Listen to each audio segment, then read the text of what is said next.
Well, thank you very much for hosting me. This is a paper which is kind of ongoing with I don't know if you can read it on there. Barb Davey, who you know, Catherine Zywit, and Katie Kish, who are some graduate students I'm working with. And what I'm going to do, this is not an unusual circumstance for me, in the sense that I'm kind of out of my depth and in the wrong place and speaking to people from with completely different knowledge sets to my own, because I'm undisciplined, and the kind of project, as you'll see, that we're trying to think about is just can't be contained like that. So it's interesting. This is religious studies. One of the questions we were asking in the University of Waterloo in our environment faculty is, isn't it curious that the one course which is not taught anywhere in the environment faculty is anything on religion, and I did a little riff on it, which ended up with this. They ended up organising this student festival, but a lot of the stuff is on sustainability and transport and things like this. And I put up a little slide of a Mennonite, old order Mennonite buggy in a snowstorm, and there are lots of them around Kitchener Waterloo. They have the lowest carbon footprint you could think of for transport, but the reason has nothing to do with sustainability or an environmental ethic. It's to do with a religious orientation, and yet there isn't a course on religion and ecology in the University of Waterloo. So I'm glad to be here, let me put it that way.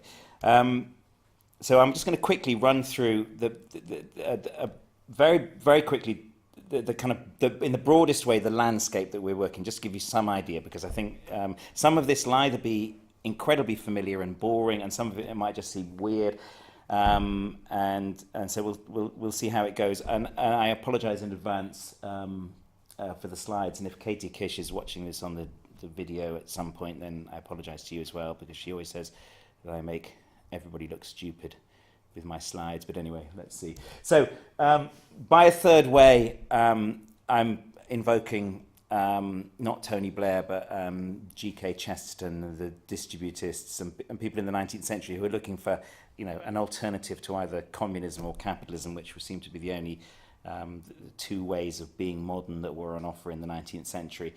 And I think beginning of the 21st century, we're faced with that kind of problem again. Is there a different way of being modern? So the first thing is drivers and shocks. So this is premised absolutely on the idea that modern society is unstable for climatic, geopolitical, resource reasons, and that some kind of radical change is inevitable. That if you take that proposition seriously, there are a bunch of wicked dilemmas which come into play. So one of the questions we had, and if you can read that, what's the minimum scale of economy that's compatible with a cosmopolitan, science-based, liberal global economy? And what's the maximum scale conducive to the long-term integrity of the biosphere and ecological life support systems? And is there any room for manoeuvre between those two? Because it's not obvious that there's room for manoeuvre between those two. If you take that question seriously and you want to explore what those room for manoeuvre might be, then you're into the territory of political economy. So the kind of thing that we're interested in is low growth, more place-bound forms of economy, which require, and this is probably the main bit which I'll end up talking about today, a different kind of welfare or economic organisation and the recovery of livelihood or a gift economy or notions of reciprocity to not to replace the state and the market, but to rebalance the state and the market. In this context, one question, I'm not going to talk about this, but it's important just to have it in the background. These are that's a 3D printed gun which was produced a couple of years ago. Someone 3D printing a stake there. And Open Source Ecology, if you're interested, Google them. They're an outfit in Missouri, and they've got this open source project for producing the 50 machines needed for civilization, tractors and earth brick presses and things like that, making them from. And the point of that is that there are technological developments relating to the internet, telematics, open sourcing, peer-to-peer design, micro manufacturing, which are now representing the greatest disruptive innovation, probably greater than even the internet when it came along. And they at least raised the possibility, an interesting possibility that, I mean, up until now, if you want to be small and beautiful, it involves wearing a hair shirt, which is why over 500 years, every so often a bunch of radical Quakers or Muggletonians or whoever run out and do the small is beautiful thing, and they never manage to get the masses to go with them. And usually the reason underneath is that it involves a degree of austerity, and if you want to join the modern world in terms and have progressive technology and modern dentistry and antibiotics and all the rest of it, then unfortunately giantism and big technology go with it. These developments are now at least begging the question about whether you can be small and beautiful and have a degree of technological a continuing trajectory of technological innovation. They might buy us some ecological space, so to speak. The kind of, I listed them here, there's a whole bunch of things happening. Prosumption is production and consumption in the same place. If you think of someone in the 15th century making cheese on their farm, they're growing the cows, they're getting the milk and they're producing the cheese, and then they're eating the cheese on site, and they may sell a little bit of it. So we know what prosumption is. We do it on our allotments, we do it in all sorts of ways, but usually the idea would be that you can't do that with a mobile phone or a camera or a piece of high tech. 3D printing and technologies like that in 20 years may make that much more possible, if not within a household, within a community. So there's a professor at Harvard who's assured me quite confidently that people will be able to 3D print computer chips within 20 or 30 years, which from an ecological point of view, what that does is that it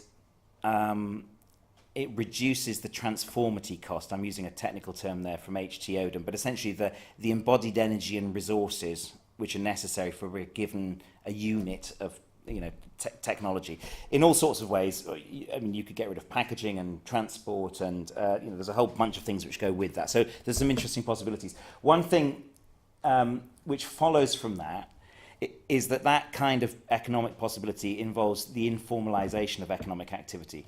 And people overlook that. That's actually dreadful if you're a social democrat, because all of the forms of social welfare and progress that we've taken for granted and that have stabilized the capitalist economy over the last 100 years have been predicated on taking creaming fiscal resources off the formal economy. If you can suddenly produce this stuff below the radar of the state, then you won't have any fiscal resources to produce old people's homes and nursing centres and to modern dentistry and all the rest of it. So that in itself should get people thinking about a different kind of social compact, and immediately starts to beg questions about livelihood and the gift economy and reciprocity. So the fifth piece is ontology and behavioural change. So there's a whole bunch of things, and I'm going to talk about these as well. The rejection of Cartesian individualism, depth psychology, Ernest Becker. I don't know if Ernest Becker gets a look in. He's kind of becoming fairly... a lot of people in environment studies are becoming interested in Ernest Becker and the denial of death, and the possibility and the implication of hero and immortality projects in driving human behaviour. Adam Seligman, another person who I've become increasingly interested in, and this distinction between ritual and sincerity, the project of re-enchantment, Morris Berman and Weber, and then your territory, religion and spirituality. So these are the elements of which, if I'm thinking about, if you want, what does this alternative modernity look like, you would have to take into account these 5 areas. I'll give you an example. These are models of using cars which have emerged over the last 20 or 30 years. So you've got car ownership, car sharing, ride sharing, and then this crazy thing, peer-to-peer car rental. You fly to Canada and get in my car. That's not going to happen. But apparently it does happen. A lot of people are looking at collaborative consumption and thinking this is fantastic because we can radically reduce the cost of using cars or using computers because we can share things. Why have one drill if you can... Why have 20 drills if you can all borrow one drill from a tool library, that kind of thing.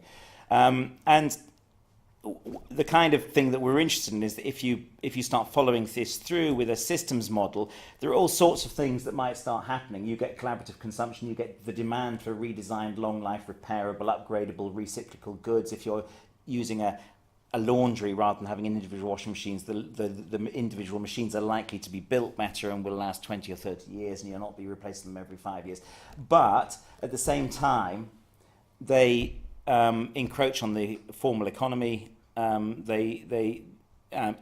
If they are large scale enough to make a difference to the economy, then they're also having an effect on public services and education and infrastructure and welfare, because they're taking fiscal resources out of the economy. So this is an enormous field in environmental studies, and yet very, very few people consider what it means for the formal economy and our welfare systems and our kind of systems of social cohesion, which have come increasingly in diverse, cosmopolitan, highly individualized societies to depend upon the state, essentially. And once you start considering those kind of possibilities, then this whole business of ontology and meaning and what drives behavior suddenly becomes very important, which is the reason why it always surprises me that questions of religion or spirituality or ritual and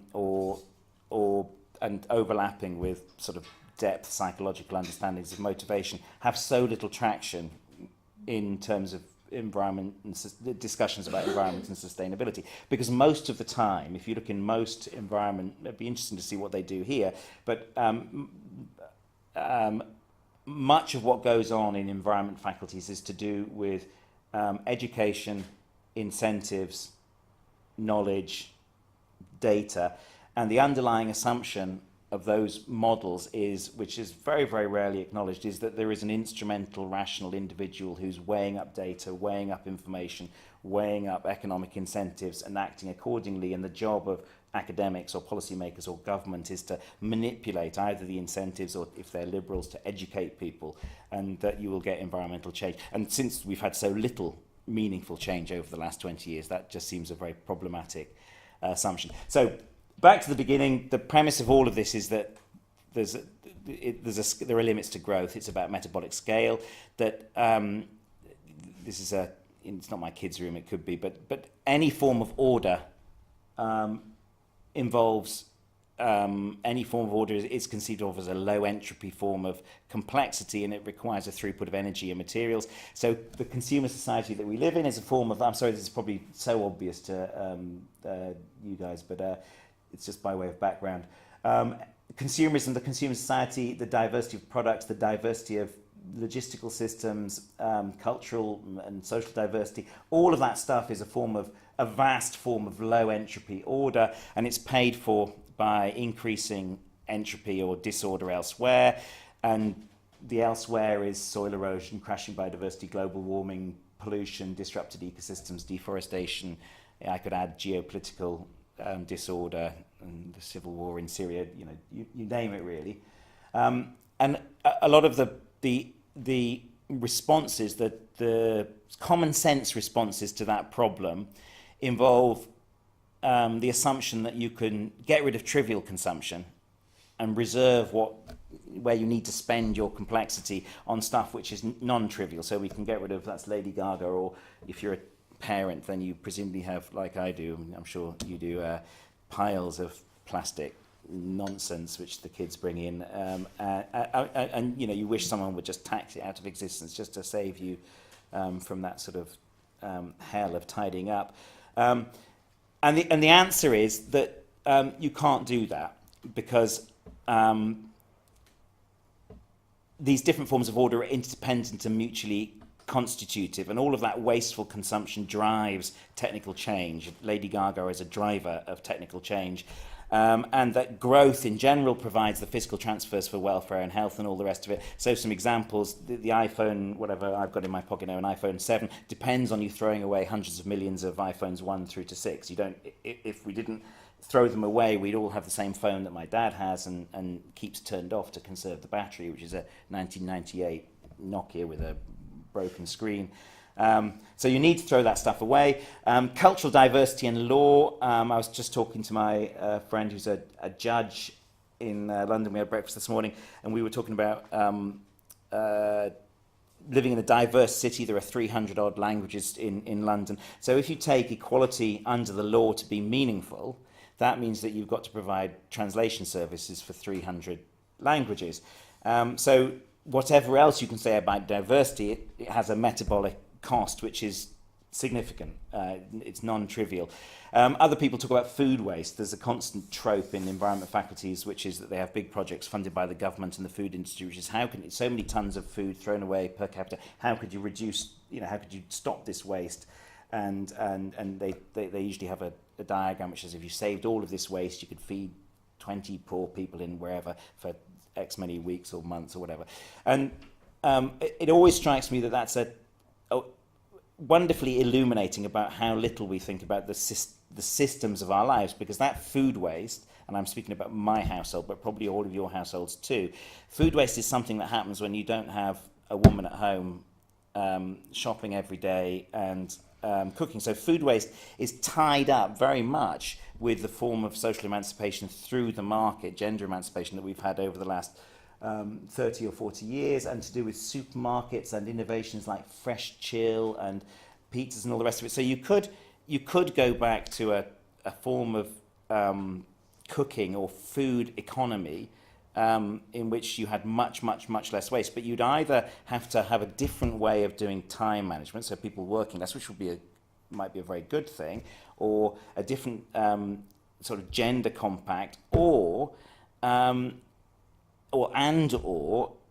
you risk losing a lot of activity from the formal economy. So if you look at Tesco's product lines, the product lines have gone up. I don't know how many there are. I think there's probably 50,000 in a store now.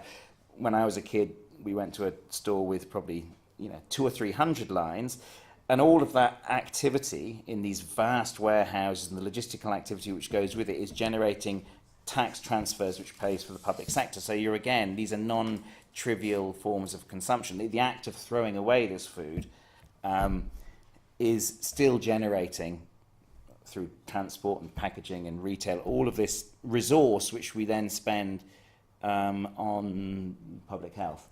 And if you start trying to unpick these things, it's like a game of Jenga. It's not at all clear that you can have a low energy, low throughput cosmopolitan society. That's a more place-bound society might be many things, and it might be good and it might be bad, and it's probably a combination of both, but it won't be liberal, and it won't be based on kind of the kind of individualism that we take for granted. And it's not even clear that it would be particularly technically progressive or any of these things. So you'd have to think very, very carefully, because from a systemic point of view, these things are tied together very closely. So one of the things which has got a lot of currency in my neck of the woods, this is the adaptive cycle. It comes from Buzz Holling. Buzz Holling was an ecologist thinking about forests mainly, but he's become a sort of a go-to theorist for people looking at resilience and sustainability, Stockholm Resilience Centre, that kind of stuff.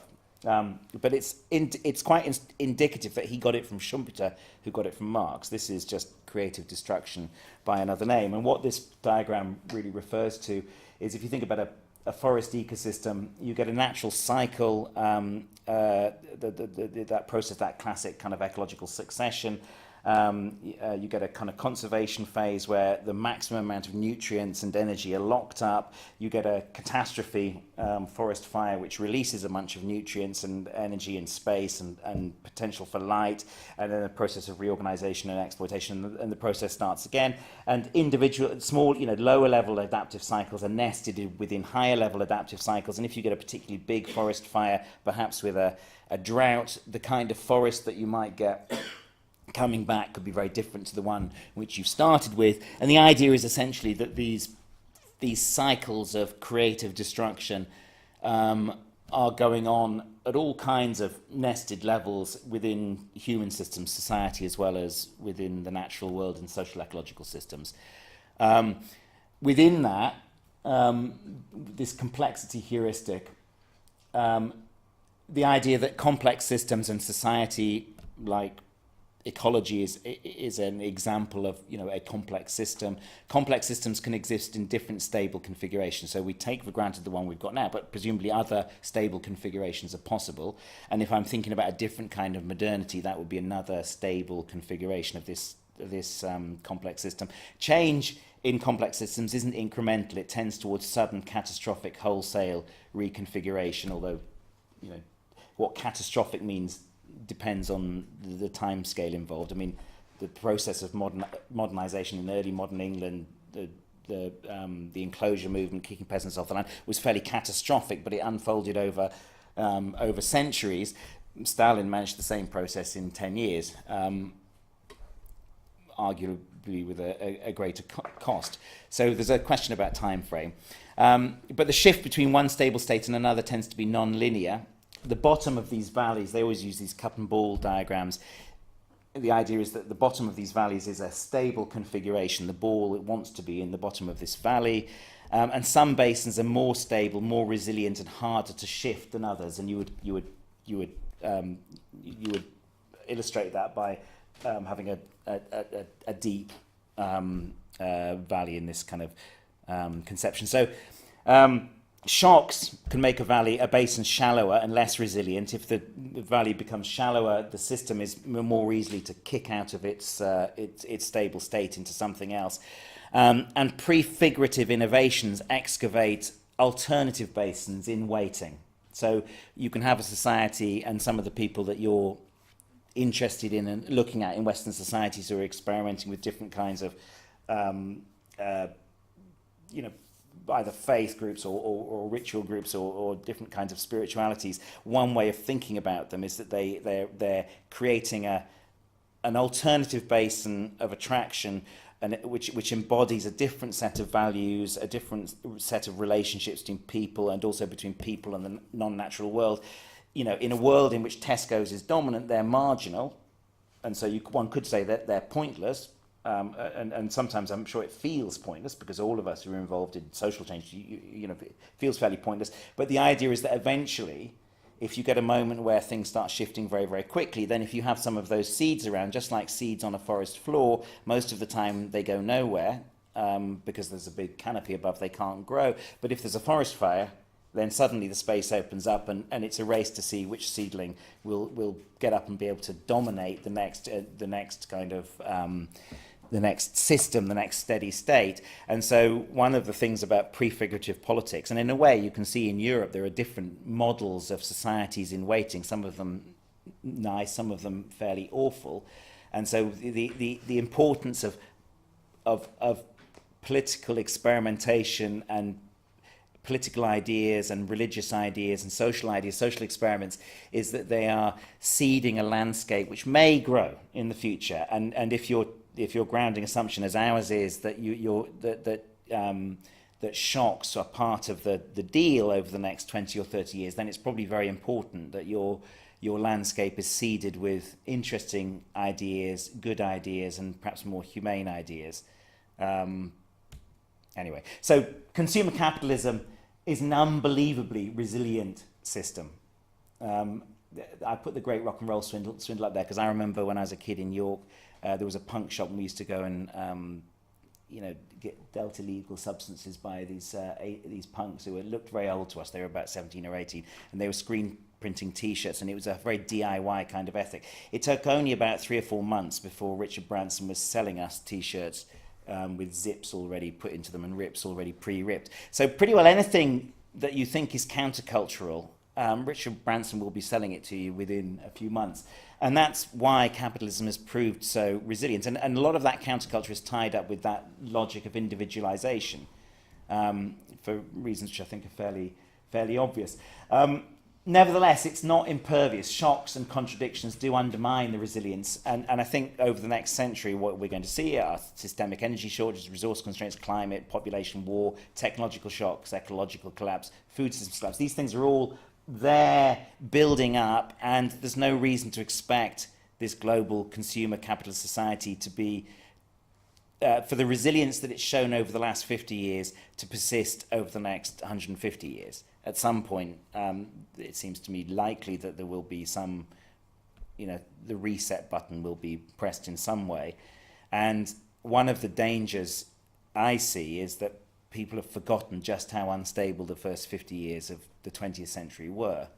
And I think people in Britain and North America, probably more than I think in Poland and Lithuania and Estonia, they're very, very, very conscious of how unique the last 50 years have been, which is why what's happening in Europe is so worrying. So the question then becomes, you've got this resilient system, you think it's on a shaky foundation, it's likely to experience some kind of shocks. And which way will it fall? And there are some very obvious sort of horrible Mad Max scenarios that you could imagine, or war. And then there's this alternative modernity, which people have been kind of thinking of like an El Dorado for the last 500 years, and always hedging around the same sort of possibilities, whether it's William Morris or the Diggers or, the utopian socialists of Fourier or some of the, the intentional communities in the 20th century. And I would add to that some of the religious communities. And one of the difficulties is that you can't really see what the contours are. It's not necessarily visible from the present. From our point of view, we would think, I don't know if you can see it, along the bottom, that's the duration periods of stability and connectivity. One of the things about complexity is the more complex something is, the more fragile it is. If you look across many, sort of big history, many different forms of complexity, it's a fairly consistent pattern. So hunter-gathering, people were hunter-gathering for a couple of million years without really very much, things were changing, and from some perspectives very rapidly, but nevertheless, nothing like the present. Again, horticulture, there were thousands of years during the Holocene when things progressed, but relatively slowly compared with today, and then you have the kind of change that we've experienced over the last 500 years. So the question becomes, you could either envisage some rapid conflictual descent, a complete loss of complexity. Is there a prosperous way down to something which is, a bit less complex, but peaceable and retains a capacity for for progressive technology? Modern dentistry and antibiotics, for me, are the crucial things, having children and bad teeth. My way of thinking about this process is very much as a historical sociologist. So pre-modern agrarian societies, what they look like most of the time, clearly this is mostly from Polanyi, is that you have very self-sufficient, autarkic communities based on larger or smaller households, which they might not be, they might be a large Roman villa with slaves and all the rest of it, but trade and economic linkages are relatively account for a very small part of the economy. You might have a state which is making demands on people's time or their fighting ability or on certain kinds of surplus at certain times of the year, but nevertheless you have this large domain of livelihood in which the we the I-we balance is tipped firmly in favour of the we, which is centres on communitarian obligations, gifting and reciprocity, and the survival units in which people are operating, their security, whether it's food supply or physical security or just love or whatever it is, are very much family, tribe and place centred, and they're very concrete. They're not abstract. They're to do with face-to-face relationships with people that you know. The process of modernisation, this is a combination of Elias and Karl Polanyi, involves Karl Polanyi said that you've got to do modern economy when it's separate. When you have a word for the economy, you're dealing with something which is modern, and the modern economy is separate from other forms of valuations, of spiritual or religious value systems, social value systems, and it's very transactional, and it involves the disembedding of individuals from those pre-modern survival units. That's another way of drawing attention to the same thing. So the modern economy, this society of individuals, first of all involves transactional relationships in the market, and then later, as the state has to intervene to secure social cohesion, you get increasingly a social and political citizenship. But what it does essentially is to reduce the that domain of livelihood gradually to a minimum. And so by the time you're in the 1950s, it's down to a nuclear family, and now even the nuclear family and marriage, are on the back foot, and increasingly people are their survival units really are highly individualized, highly dependent on either the mechanisms of the market or the state, and many of the forms of social emancipation that we value and most cherish in liberal societies depend on that set of relationships. And typically those survival units are not face-to-face, they're not concrete, they're abstract. They're either a function of your ability to secure goods and services through the market, or they're an abstract relationship with the state. I'm owed social security benefit, or you've got to mend me in hospital because of my status as a citizen. Essentially having a social insurance number is what it amounts to. And so there's a big struggle in terms of immigration and things about who gets to have that social insurance number. And these are always fairly exclusive forms of solidarity. That's the point of them. They erect a barrier, and some people get it and some people don't. But nevertheless, they're abstract and non-concrete. And Karl Polanyi, when he was writing the Great Transformation, he had this notion of the great counter movement for societal protection. What he argued was that the market was a utopian project, and that the more it was pushed, the more likely it was to destroy its own foundations, and eventually you get this reaction. But the reaction wasn't to reinstate pre-modern forms of societal protection based on face-to-face relationships and gemeinschaftlich, kind of place-bound communitarian senses of obligation and togetherness. It was it was through the state. It was to expand the state. So the big progressive project over the last 100 years has been the expansion and defence of the Keynesian welfare regulatory state. A post-liberal alternative to that, conceivably, and this is drawing on, if you look at, I'm quite interested in Alistair McIntyre, but if you look at the subtext of a lot of bioregionalists in green political theory, or social Catholics, the distributists, people like G.K. Chesterton and Hilaire Belloc and some of their modern interpreters, Milbank and Adrian Pabst, or certain forms of anarchism, what they're all about, although they wouldn't recognise the commonality, and maybe one of the things I'm trying to do is to get them to recognise that commonality, they're about reviving livelihood.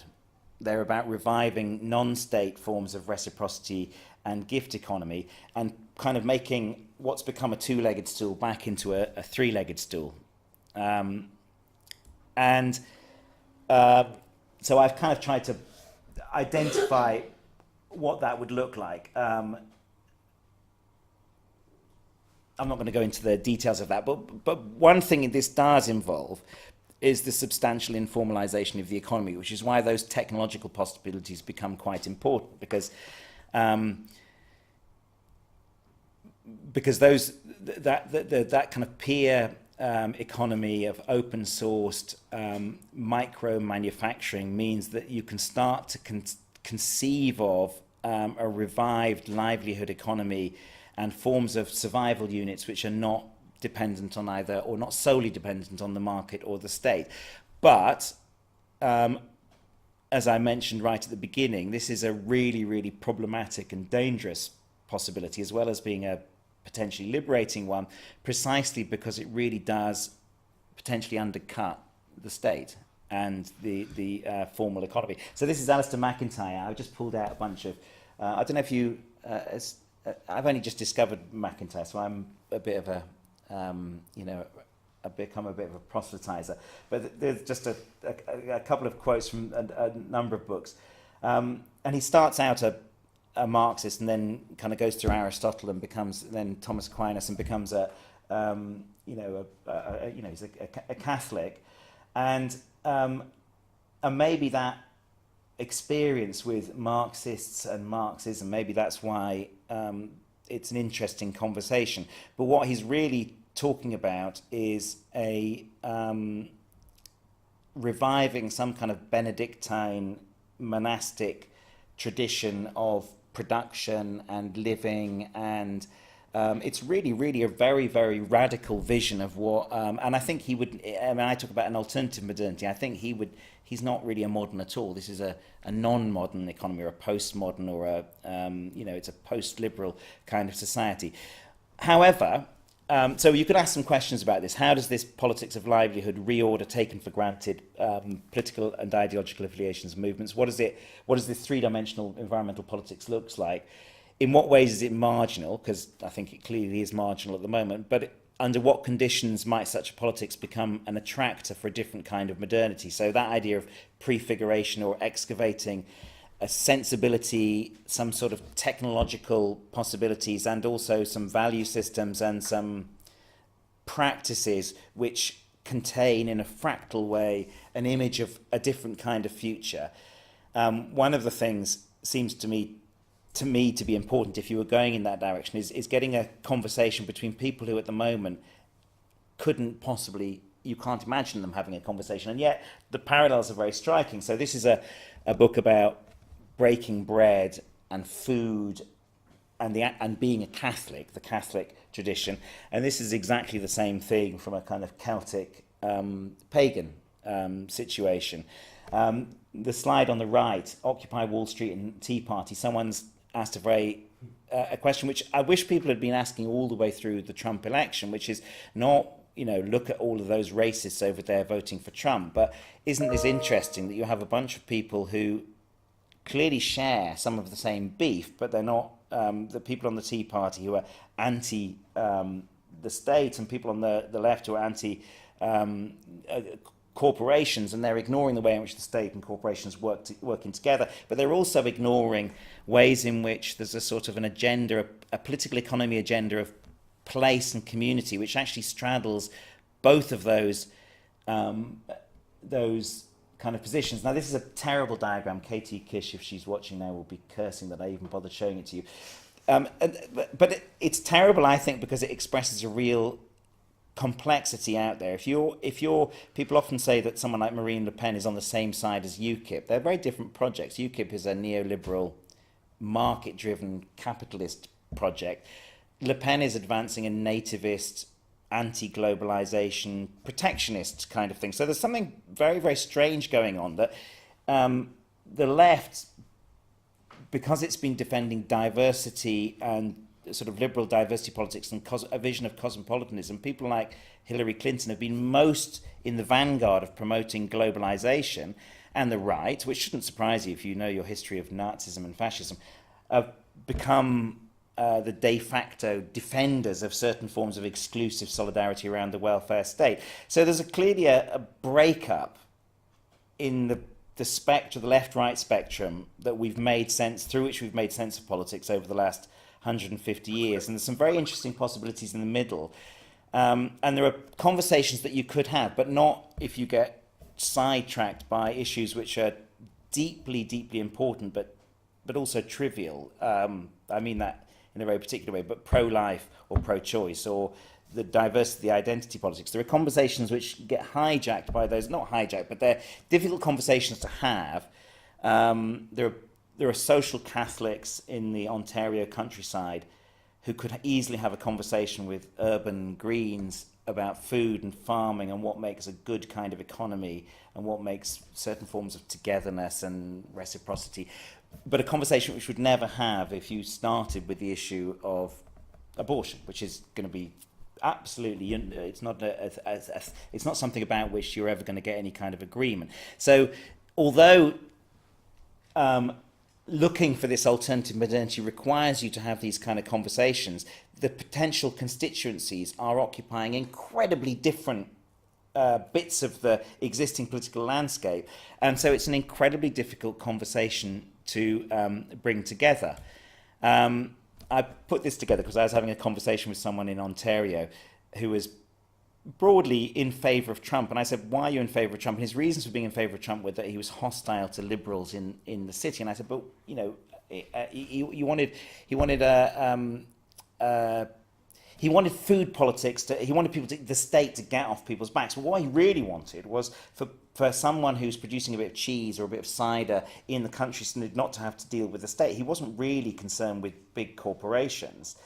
And I put it to him that the unit costs of tax and regulation for small producers, so all these guys at the bottom, my brother owns a microbrewery in Newcastle, a really good one, the Cullercoats Brewery, little plug there, brilliant beer, Little Nelly, and I'll be drinking quite a lot on Friday night. But if you were producing cheese or you know, you've got 20 sheep or something, or you want to produce a little bit of alcohol, the unit costs of regulation, if you're a small producer, are enormous. They've just spent 3 months doing their audit, which for customs and excise with alcohol is just an absolutely terrible, terrible, terrible kind of thing. The unit costs of regulation for, the people who produce Newcastle Brown Ale now are almost zero. So one thing you could do immediately is that you could articulate a vision of a political economy of regulation, tax and regulation, which just inversed that pyramid. You could say zero tax and regulation for small people, literally zero, so you can produce cider or whiskey if you're only producing a few bottles and selling it at the end of your day. No regulation at all. And if you want to set up a restaurant in your front room with just 1 or 2 tables, no regulation at all, just do it.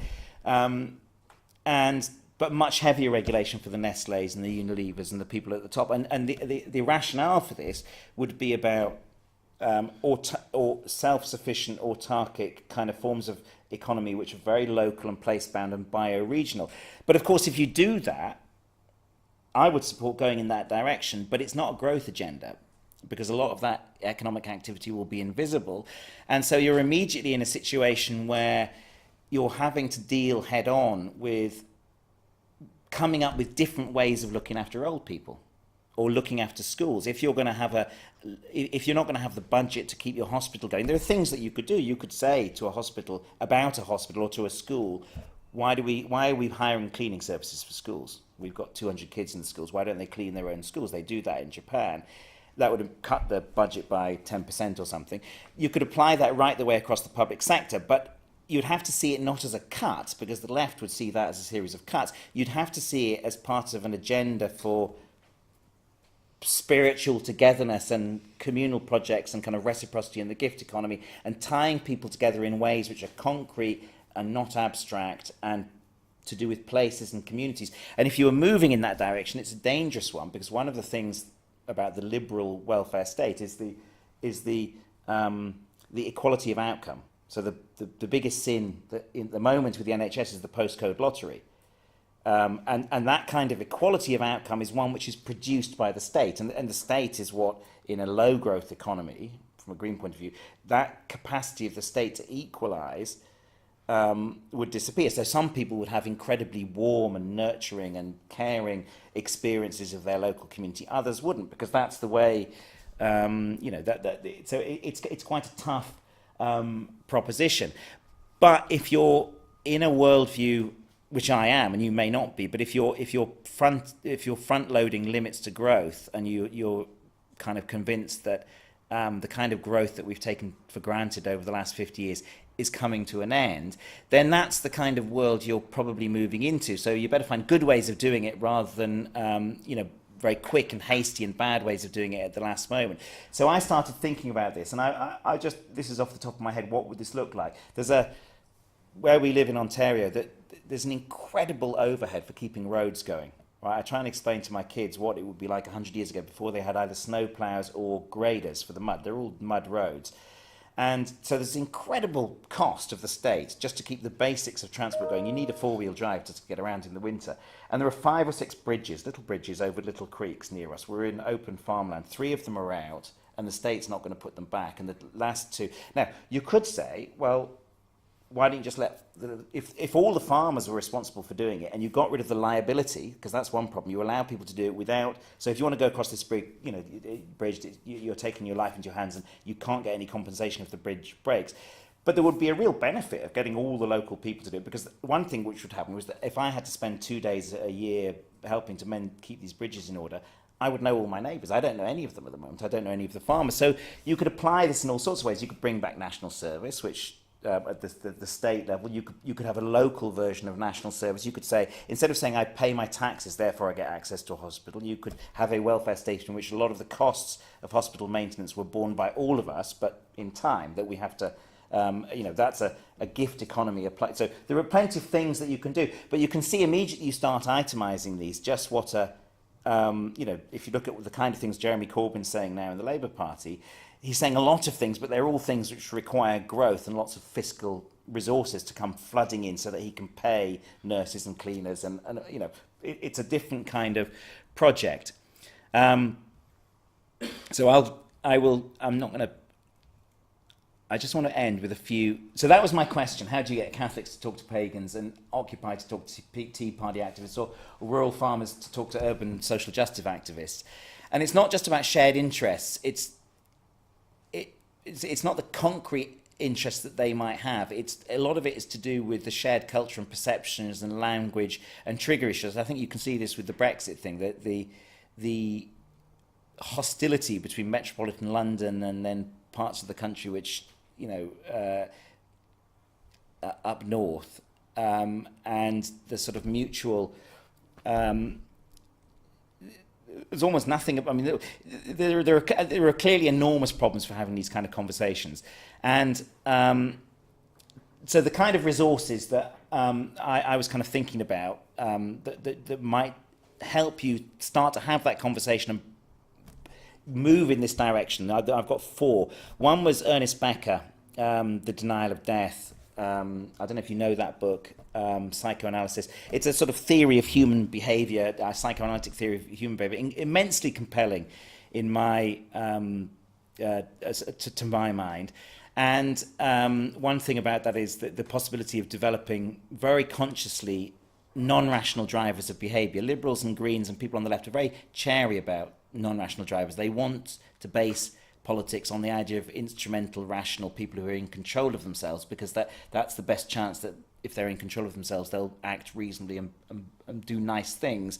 And the right have always been much more comfortable with using non-rational drivers. If you look at pictures of a Nazi rally, there's clearly a drama and theatre and ritual, and the communication is going from body to body. It's not going from mind to mind.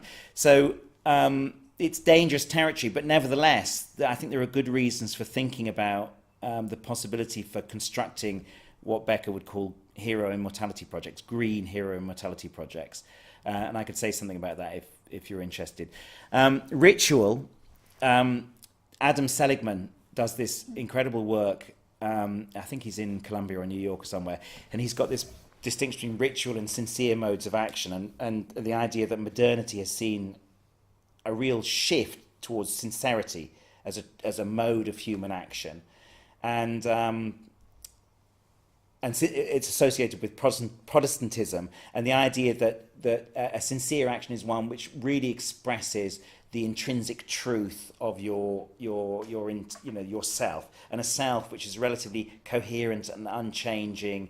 That Cartesian self, that Cartesian individual, who's the background of economics, Homo economicus, but also all liberal theory, the liberal, the individual citizen. And we know from social psychology that actually the self isn't like that at all, that selves are evoked by situations, that we're constantly producing our self in situationally contingent ways. And we know from historical sociology that individual is a kind of the function of a modern complex society. And what Seligman argues is that ritual, when you shake hands with someone, so nice to meet you, we're not saying really that it's nice to meet you or anything about how we sincerely feel. I mean, I've just tripped over the dog, had an argument with my wife, the kid's been ill all night. Simply saying it's nice to meet you, all you're doing is you're establishing, for the purposes of this conversation in the here and now, a ritual way of demarcating this conversation. For the purpose of this conversation, we're going to treat each other as if it's nice to meet each other and that we're friends. So what he calls, what ritual does is it establishes a subjunctive mood or an as-if moment. So and what he argues, and he's got a whole practice about diversity and mediation based on this, which is really, really fantastic, is that you can use ritual to create...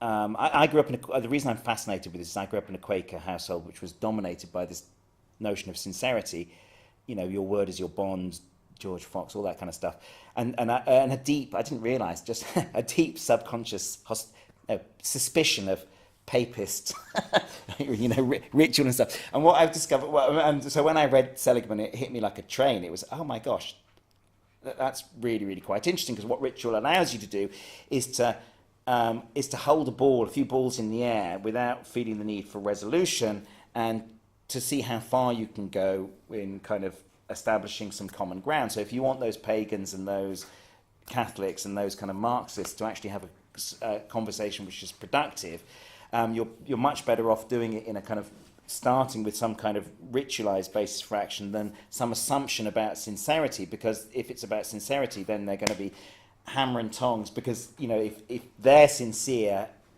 and they hold a different opinion to you, then you're either wrong or insincere, and neither of which are sort of psychologically palatable alternatives. The third piece, which is your shtick, Weber, Morris Berman, the project of re-enchantment. One of the things about this is faith and reason, and I think ritual comes into it, is that we probably need to find ways to enchant our lives. I mean, this is your territory completely, but without losing science, without losing the kind of detached models of reality that help us orient ourselves to the world and make interventions which are effective in terms of garnering energy and resources and going about our business as ecological beings who need sustaining with metabolisms and all of that stuff. But to find ways of kind of doing science and believing in fairies at the same time, and I've experienced this as a father, like the first Christmas with my son Arlo, and Nikki said, well, I said, I can't believe I asked the question. I said, what do we do about Santa Claus? You know, like, should we is it right to, you know, tell a lie?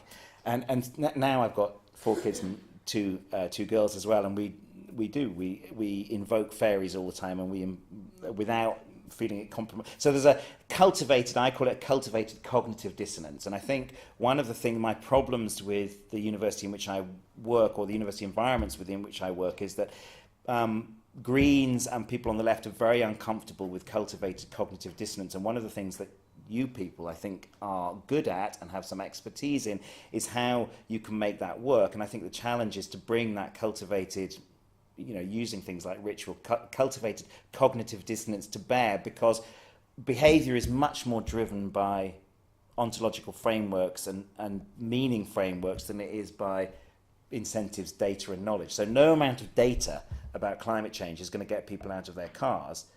A belief in fairies might do, put very simply. And then the politics of virtue I've mentioned. I don't know. Are you in touch with John Milbank and Adrian Pabst? They're kind of putting this Aristotelian, Thomist, kind of very Catholic. It's kind of like bioregionalism done by Catholics. That's the way I think of it. And it's framed very much within this Aristotelian kind of virtue politics. And I've got a lot of time for it. And the reason I've got a lot of time for it is because I see the overlaps. It's like a conversation between William Morris and G.K. Chesterton. And actually, I think that conversation was going on. I think that we've lost sight of it. I think people like William Morris and these Christian socialists were having a much more nuanced conversation about the relationship between faith and reason and ritual and, you know, the meaning of life than is much more sophisticated in the end of the 19th century than has been going on now. So they are the kind of resources, and then I'll just finish, sorry, I've been going on, by just a couple of examples. The first thing is, this is right around the corner from me, so it's just really impressive and kind of weird seeing Mennonites driving around in horse and carts and dressed in that way. And but they function within a modern economy, and they function within a modern economy by insulating, by having a gift economy. Essentially, that's a gift economy. They're not getting paid. They're not paying each other. And we use the term barn raising, and we all understand what that term means. And I think the reason we understand it, even though it clearly relates to an American phenomenon which none of us have ever seen outside the film with what's his name, Yeah, Harrison Ford. Outside of that's our experience. And yet we all know that term, and the reason we know it is because it resonates with some deep folk memory and the residual bits of that gift economy which are all around us. And in some way, there's a kind of yearning to get it back. So there are some models out there. This is another one, the Gesellen in Germany. I was astounded. These are journeymen. These are journeyman apprentices. There's still hundreds of them in Germany and the Netherlands. And the rule is you're not allowed to go within 50 miles of your hometown whilst you're training as a plumber or, you know, a craftsman of some kind. And during that time, you're reliant on the beneficence and of strangers. And you go around and you stay in these kind of networks. So again, these are people who are eventually working in the modern economy, but somehow, by hook or by crook, this pre-modern form of association which was set up during the time when medieval societies were commercializing, people were beginning the loosening ties to family but needing survival networks, needing to be able to have, you know, a guild system. So you go to a different town or a different country and you know that if you go to the guild house there you can have a couple of days lodging and a meal and they'll set you up with some work. And they're forms of association which are non-contractual. They're lifelong because they involve an obligation. Once you've taken advantage of that, at any time someone can come and knock on your door and say, you know, can I come and stay? So they involve a significant degree of discomfort, I think, for modern people. I think probably much more. I think the extent to which we've become less comfortable with that even over the last 50 years. When I was at university in the 80s, we used to hitchhike everywhere, hitching, like all over Europe. I used to go to Budapest, like I decided to go on a Saturday and arrive there late Saturday night, 23 hours or something. And it suddenly disappeared. And I think, you know, that was a sort of residual form of the gift economy, which has completely disappeared. But there are some modern innovations. This is Humanitas in the Netherlands. Really, really obvious, right? Old people in old homes without contact with their family. Biggest problem is loneliness. And then young students, and they just put the hall of residence in the old people's home, the seniors' home, and I've seen videos of these incredible conversations with sort of 80-year-old ladies talking to young men about, in a very graphic way, about sex actually, and it kind of works. So there's plenty of things you can do like that, which, I mean, that would be, I suppose, a 3-year. It's not a lifelong. It could be, but it doesn't. But it's not a lifelong obligation. But it's something which might lead to. This one's even more interesting. This has been going on for hundreds of years in Giel, another Catholic thing. This is the sort of Quaker ritual envy, I think, coming out, because I keep on the Catholic thing. Maybe I'll end up converting. Nikki's afraid I will. But anyway, but this is Giel in Belgium, and this is for hundreds of years people with severe mental health problems, schizophrenia, really difficult to deal with, lifelong mental traumas, staying with complete strangers, but for life. So households, ordinary households with children or whatever, would open up their households for no return, no remuneration, no deal. Just this is what they do because they're part of this community where this form of the gift economy has been a tradition that they've always done it. And what I find interesting is that the state response to this wasn't to come in and say, right, okay, liability, health and safety, training. I'm afraid we've got to close this down. We've now got a nice big hospital, and we're gonna take over now because we are the state, and that's what you pay social insurance for. Which is, I think, how most states and that's how most the bureaucratic logic of most institutions they would want to do that, because no one would want to take responsibility. What happens if one of these schizophrenics has an episode and stabs someone, who would be responsible? How would the insurance? So what they did instead is they said, listen, we've got something here which is precious and which has survived somehow like a unicorn. It's there grazing in this meadow, surrounded by a modern nation state. What we'll do instead is we'll build a bathhouse. So they built a nice brand new modern bathhouse, and they staffed it with nurses, mental health nurses, who were the towel people who provided the towels and things. And they said, if you're doing this, just send the person along, drop them off once a week to have a sauna and a shower, and they can have a little informal evaluation with someone who doesn't even look like a mental health person. They're just someone giving out towels. And they have this, and it was a very, very humane response. non-bureaucratic response, and it also didn't destroy this domain of reciprocity. And it even, now the question is, could you create that from scratch? Now that would be a much, much harder thing, because once something's going, keeping it going is a much easier problem than creating it from scratch. But this is another one, a really interesting one, the Toko, Basque Cooking Club. So you've got a situation in Basque country which would have been 200 years after Britain, but it's modernising, people losing touch with their families, moving to the big cities, young kids. It starts off for young men, and they enter into a cooking club, which is a rite of passage. It's a ritual. You join. It's a lifelong relationship. The men become, they teach you recipes. They teach you how to cook.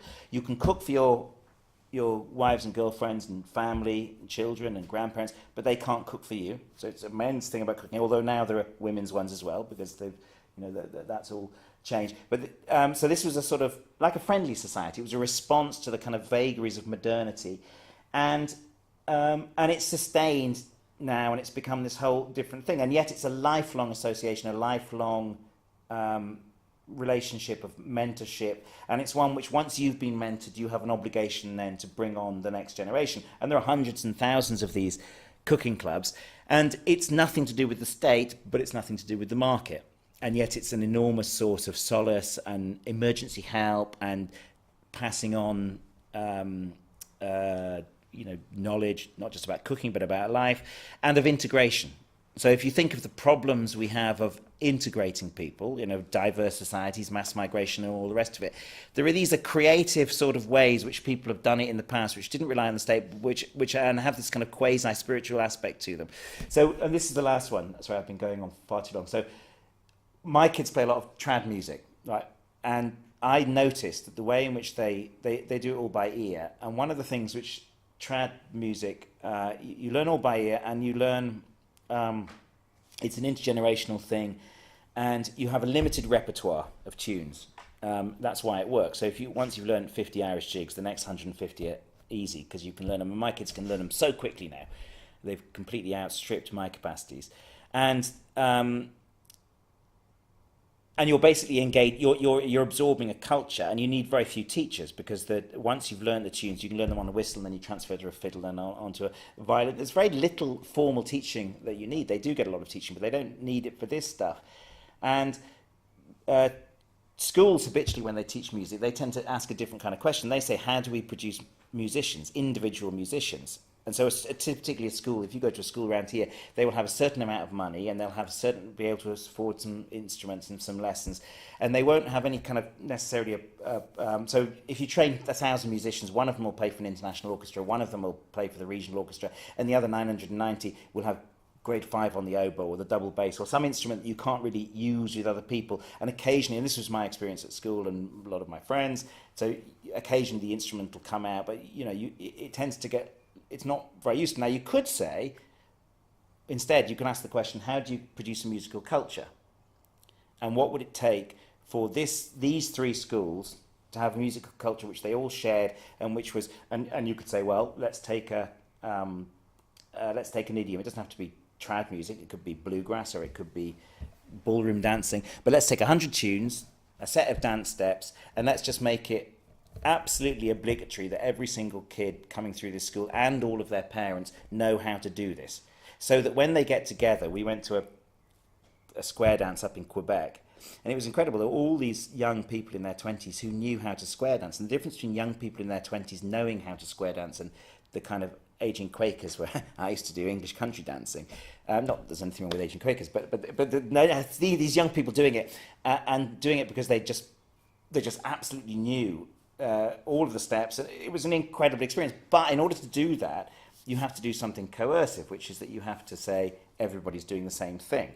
In the west coast of Ireland or in a traditional community, that the question doesn't arise, because there's no one says, are you going to learn these Irish tunes, or are you keen on the oboe? You're just in the pub and you learn the Irish tunes. So the question is, if you want to move towards this kind of culture and this kind of survival unit and this type of communitarian obligation, and have that reflected in culture, how willing are you to, essentially, not coercion's the wrong, how willing are you to move away from very liberal shibboleths about choice and agency, and to emphasise the importance of the community over the individual, and it's a very, very difficult. I mean, if you try, I mean, I'm going to try it and see what happens. But I think if we try and do this in a school, the question about what happens if you don't want to do it, or you don't want to be part of that, which is a very legitimate question, will immediately become, you know, the lightning rod for the benefits of everyone doing it are incredible, because you learn very quickly. It's incredibly cheap. You don't have to spend a lot of money on musicians. It's in the air. The kids are all learning the steps and the same tunes, and you end up with something which brings the community together on a regular basis, weekly Quilleys or whatever. So there's an enormous social capital there to be made, but in order for that social capital, you have to have everyone investing, and in order to have people investing in a society which is already highly individualized, you know, you're moving into a world of relinquishing choice, maybe voluntarily relinquishing choice. It's a sort of discipline which is more like, I don't know, a monastic community or something. It's the sort of discipline which is difficult to. I mean, we don't even do national service now, and most people would be against that. So the chances of something like this are very slim, and yet. So anyway, and I'll just put that up again. So, for me, a different kind of modernity, which involved that kind of social capital formation, would have to start with these problems of ontology and meaning making. And I've put a whole series of innovations there which one could think about, different ways of providing goods and services, but in ways which really, really contravene the logic of the welfare state, which is a logic of individuals and market transactions, or commodify, you know, either in the public sector or the private sector, that you're an individual getting goods and services by function of an abstract relationship with either the market or the state, whereas these are all to do with establishing concrete relationships in particular places between community in situations where people owe an obligation to each other, and which are difficult, where there's a degree of viscosity in your social relationships, like getting married, that you can't. I mean, you can get out of being married, you can get a divorce, but there are steps that you have to go through, and the logic of society over the last 100 years has been to reduce that viscosity and reduce those constraints, and that kind of freedom has been bought at it's a sort of function of energy and resources flowing through the system. If you're in a low resource, low energy situation, you might need to increase the viscosity, increase those kind of communitarian obligations, and that's quite an uncomfortable space for liberals to be. But on the other hand, it's a space which opens up questions about the role of religion and spirituality and ritual in securing social cohesion. Thank you very much indeed.